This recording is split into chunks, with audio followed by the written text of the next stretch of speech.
Hi guys, welcome to my channel. Here we would be learning about complex software engineering concepts in simpler words.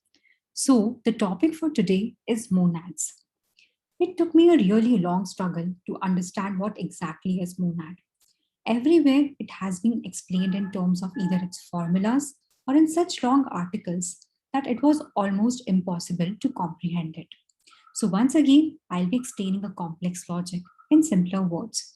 Also, for the ease of understanding, I'll be using code snippets from Python only. Before starting, let me introduce you to the main feature of Haskell, because of which monads are needed in the very first place: pure functions. Functional programming is a mindset where all designs are just thought in terms of pure functions. Functions are first class citizens. So, all simple logic is a function, and all complex logic is handled by doing operations between functions. Functions have to be pure. This means whatever input you give, the output should always remain the same. The only way to interact with pure functions is via input and output only.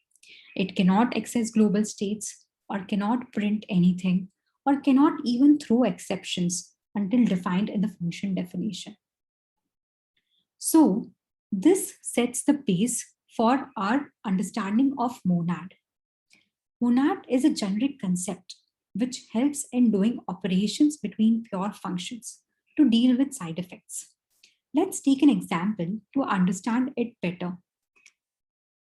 So the problem statement is to do chaining of squares on a number. So we have a function square which returns square of a number. Because it doesn't deal with any side effects, that's why it's a pure function. So when we did square of 2, the output was 16.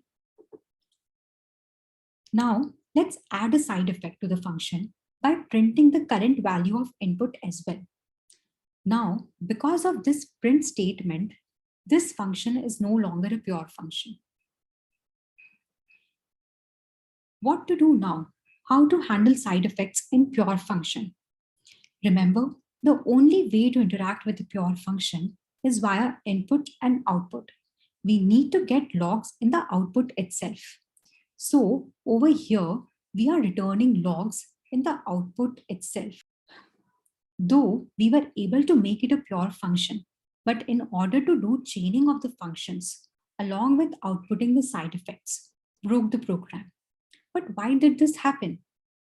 The function was expecting int, and we passed int comma str tuple. Looks like it was just an expectation mismatch. We might need to modify square with print return such that it can accept int comma str rather than int. But should we change the input signature of a function just so that they can combine? Will that be scalable? Instead, let's add a custom compose function which knows how to handle the above parameter mismatch. So we added this compose function which knows how to add the logs, which knows how to do chaining between the two functions. And this worked. Now, let's say we want to chain three functions. We might have to rewrite this compose function again, right? Do you think this is a scalable approach? Let's try to think of something which doesn't change with the number of functions that we want to chain.